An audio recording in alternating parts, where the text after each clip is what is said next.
अस्सलाम वालेकुम dear students, उम्मीद करता हूँ सब खैरियत से होंगे। आज का हमारा टॉपिक जो है वो पीएमएफ का डिस्पेंसर प्लस ओटीटी, जिसके अंदर हम अप्लाइड साइंसेस के बारे में बात करेंगे। अप्लाइड साइंसेस का सब्जेक्ट जो है वो फ़िज़िक्स है। फ़िज़िक्स का टॉपिक मैकेनिक्स के मैकेनिक्स क्या होता है, इसके आगे फर्दर ब्रांचेस कौन कौन सी हैं, कितनी किस्म के होते हैं ये, उसके बाद फिर ये इसके आगे इसके अंदर जो चीज़ें शामिल हैं उनके बारे में हम डिटेल के अंदर ज़रा डिस्कस करेंगे। सबसे पहले तो मैकेनिक्स की बात करते हैं कि मैकेनिक्स क्या चीज़ है। Mechanics is the branch of physics deals with the study of motion when subjected two forces and displacement and subsequent effects of the bodies on the environment. कभी भी किसी भी बॉडी के ऊपर अगर कोई फोर्स लगे तो उस फोर्स की वजह से वो डिस्प्लेसमेंट भी तय करेगी, यानी कि थोड़ा सा फासला तय करेगी, वो बॉडी मूव करेगी। तो उसकी वजह से माहौल के ऊपर भी असर आएगा, यानी कि कुछ चेंजिंग भी वहाँ पे उस एनवायरनमेंट के अंदर देखने को मिलेगी। तो वो सारे के सारे जो फैक्ट्स हैं उनके बारे में जो पढ़ना, उनके बारे में जो स्टडी करना, ये मैकेनिक्स कहलाता है। ये फ़िज़िक्स की एक ब्रांच है जिसके अंदर मोशन को ही, यानी कि फोर्स की वजह से जो मोशन पैदा हुआ है बॉडी के अंदर, उसके बाद उस मोशन की वजह से उसी इन्वायरमेंट के अंदर जो थोड़ी बहुत चेंजिंग आई है, चेंज देखने को मिला है, उसके इफ़ेक्ट्स जो देखने को मिले हैं, उसको क्या कह सकते हैं हम, सारे के सारे को स्टडी करने को हम मैकेनिक्स कहते हैं। अब आगे मैकेनिक्स जो हैं वो तीन तरह से देखे गए हैं। क्लासिकल मैकेनिक्स है, क्वांटम मैकेनिक्स और स्टैटिस्टिकल मैकेनिक्स। क्लासिकल मैकेनिक्स जो है वो ये मसलन कोई भी किसी भी बॉडी के ऊपर अगर फोर्स लगती है तो वो क्यों मूव कर रही है, यानी कि कैसे मूव करेगी। आया कि ऊपर से फोर्स लगी है तो नीचे को मूव करेगी, साइड को मूव करेगी, दूसरी साइड को, या जिस तरह भी वो मूव करेगी उसके अंदर ये क्वेश्चनिंग के तौर पे ये पूछा जाएगा। Deals with the question of how an object moves when it is subjected to various forces, यानी कि उसके ऊपर जब वेरियस फोर्सेस लगती हैं तो वो ऑब्जेक्ट किस तरह से मूव करता है, कैसे मूव करेगा।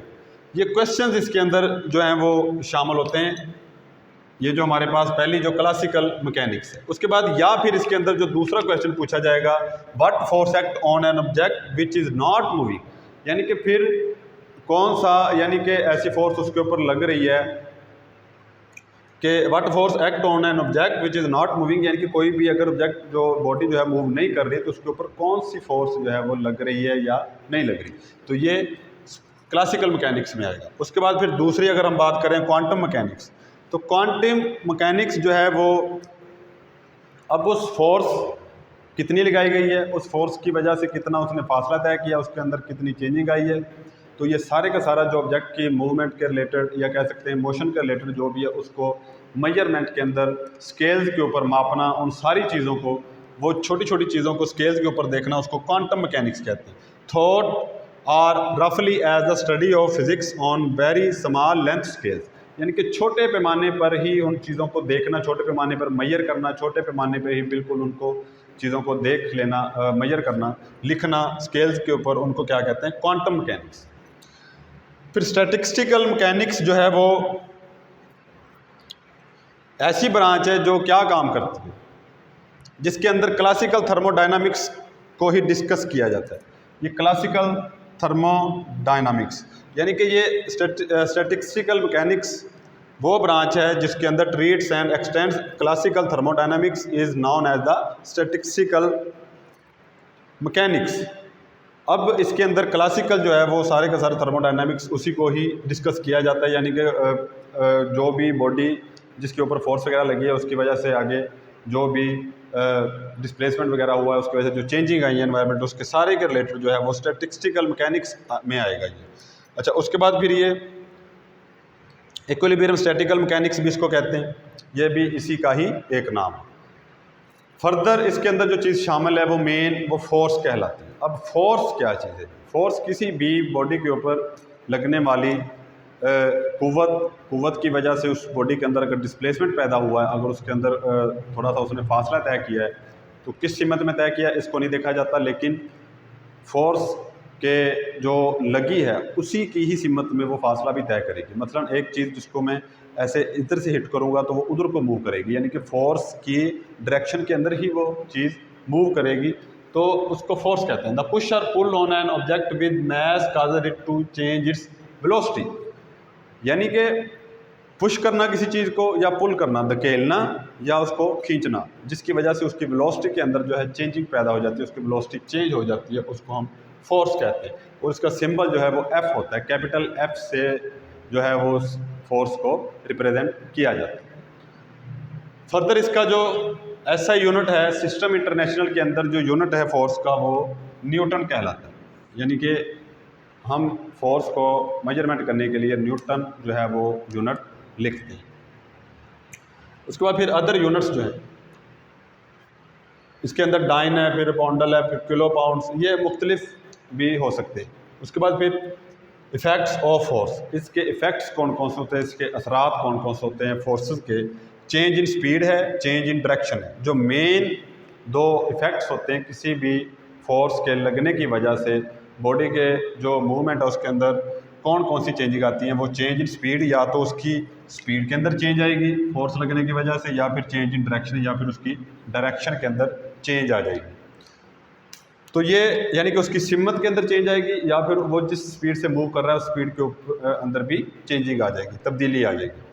फिर अदर जो इफेक्ट्स हैं, दूसरे इसके जो इफेक्ट्स हैं, can make a body move that is at rest, यानी कि कोई भी बॉडी अगर रेस्ट की हालत में खड़ी है, अगर वो साकन है, स्टेशनरी है, तो उसके ऊपर अगर फोर्स लगाई जाएगी तो वो मूव करना शुरू कर देगी, ये इसका असर है। उसके बाद फिर it can stop a moving body, अब एक बॉडी जो रेस्ट की हालत में उसके ऊपर फोर्स लगाएं तो वो मूव करना शुरू कर देगी, लेकिन मूविंग बॉडी जो है वो फोर्स की वजह से कैसे साकन होगी।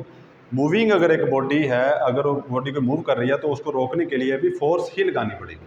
फोर्स लगाएंगे तो क्या होगा कि वो बॉडी मूव करना बंद कर देगी और वो स्टेशनरी हो जाएगी, साकन हो जाएगी। Can stop a moving body, अच्छा can accelerate the speed of moving body, यानी कि ये किसी भी मूविंग बॉडी, एक बॉडी ऑलरेडी मूविंग है, उसको रोकने की गर्ज से नहीं, उसको मज़ीद तेज़ करने की गर्ज से मज़ीद फोर्स जो लगाई जाएगी तो वो उसका क्या कहलाएगा, एक्सेलरेट कर देगी, वो उसकी स्पीड को मज़ीद बढ़ा देगी।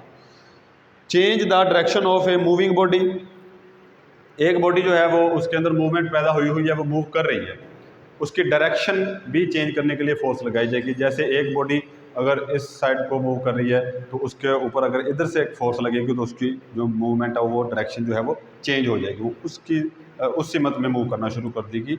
तो इसके अंदर क्या है जी, change the direction of the moving body, यानी कि एक मूविंग बॉडी की डायरेक्शन भी है जो वो चेंज हो जाती है।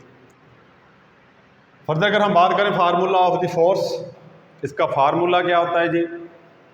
फोर्स को ज़्यादातर जिस फार्मूला की मदद से मालूम किया जाता है वो F is equal to M A होता है। F is equal to M A. The quantity of force is expressed by the vector product of mass and acceleration, यानी कि फोर्स जो है ये हमेशा मास और एक्सेलरेशन के प्रोडक्ट के बराबर होता है, यानी कि मास और एक्सेलरेशन को अगर हम मल्टीप्लाई करेंगे तो वो फोर्स के बराबर आएगा, यानी कि उस बॉडी का मास कितना है और उसकी वजह से फोर्स की वजह से कितना उसने फासला तय किया एक ख़ास हिम्मत के अंदर, तो वो एक्सेलरेशन कितना है उसका, उन दोनों को मल्टीप्लाई करेंगे तो फोर्स के बराबर आएगा। यानी कि F is equal to M A, यानी कि मैस से मुराद, एम से मुराद मैस है, ए से मुराद एक्सेलरेशन है, और एफ जो हमने मालूम करनी होती है फोर्स को कहते हैं। फिर इसकी अगर हम टाइप्स की बात करें, कौन कौन सी टाइप्स होती हैं फोर्स की, तो वो दो होती हैं, कॉन्टैक्ट फोर्स और नॉन कॉन्टैक्ट फोर्स। सबसे पहले हम देख लेते हैं कॉन्टैक्ट फोर्स क्या होती है। Force that act on a body either directly और थ्रू ए मीडियम, यानी कि या तो डायरेक्टली किसी चीज़ के ऊपर अगर कोई फोर्स लग रही है बॉडी के ऊपर, या फिर किसी मीडियम के थ्रू लग रही है, तो वो वाली क्या कहलाएगी, कॉन्टैक्ट फोर्स कहलाएगी। इसके अंदर मस्कुलर फोर्स की मिसाल आमतौर पर दी जाती है, इसके अलावा और भी मिसालें हो सकती हैं, लेकिन मस्कुलर फोर्स यानी कि मसल्स की जो कुव्वत होती है, यानी कि मसल जो एक दूसरे के साथ जुड़ के कनेक्ट होके ही आगे मूव करते हैं, एक मसल मूव करेगा उसके बाद दूसरा करेगा फिर तीसरा करेगा, इस तरह मसलकुलर जो फोर्स है उसकी वजह से जो है मूवमेंट वो आगे के आगे कॉन्टैक्ट हो जाती है। अब नॉन कॉन्टैक्ट फोर्स जो है, ये force that act through spaces without making direct contact with the body are called non contact forces. अब दो बॉडीज़ के दरमियान फासला भी हो और वो उनको मूव भी करवाया जाए, इस तरह फोर्स लगाई जाए कि उनके दरमियान स्पेस हो, कॉन्टैक्ट भी ना हो, तो उनके अंदर जो है वो जो फोर्स लगाई जाएगी वो नॉन कॉन्टैक्ट फोर्स हो। इसके अंदर ग्रेविटेशनल फोर्स की मिसाल दी जाती है आमतौर पे। ग्रेविटेशनल फोर्स ज़मीन की कशिश शकल को कहते हैं, ज़मीन की जो कशिश क़ुव्वत है, ज़मीन हर चीज़ को अपनी तरफ खुद ब खुद खींचती है। मसलन कोई भी चीज़ अगर यहाँ पे ऐसे मैं इसको छोड़ दूँ तो ये नीचे गिर जाएगा, ज़मीन इसको अपनी तरफ खींचेगी। तो इनके दरमियान तो बिल्कुल स्पेस है, ज़मीन के और इसके दरमियान जो मार्कर है मेरे हाथ में, इसके दरमियान तो स्पेस है, खाली चीज़ है, लेकिन फिर भी कौन सी फोर्स है जो इसको नीचे ऐसे खींच रही है? पुल और पुश जो है वो फोर्स के लिए इस्तेमाल होता है। तो कौन सी चीज़ है जिसने इसको पुल किया? तो वो ग्रेविटेशनल फोर्स है, ज़मीन की कशिश क़ुव्वत। तो ये नॉन कॉन्टैक्ट फोर्स है, यानी कि इसके अंदर स्पेस है, कोई भी किसी किस्म का कॉन्टैक्ट नहीं है, फिर भी ये इसने अपनी तरफ उसको खींचा। तो ये फोर्स जो होती है नॉन कॉन्टैक्ट फोर्स कहलाती है। इसके अंदर ग्रेविटेशनल फोर्स की मिसाल जो है वो आमतौर पे दी जाती है। तो ये था जी हमारा मैकेनिक्स का टॉपिक। इसके अंदर फिर आगे फर्दर फोर्स और फोर्स की आगे मज़ीद टाइप्स हमने पढ़ी। तो इंशाल्लाह नेक्स्ट लेक्चर में इसके फर्दर रिलेटेड लेक्चर्स के बारे में बात हो। सो अल्लाह हाफ़िज़।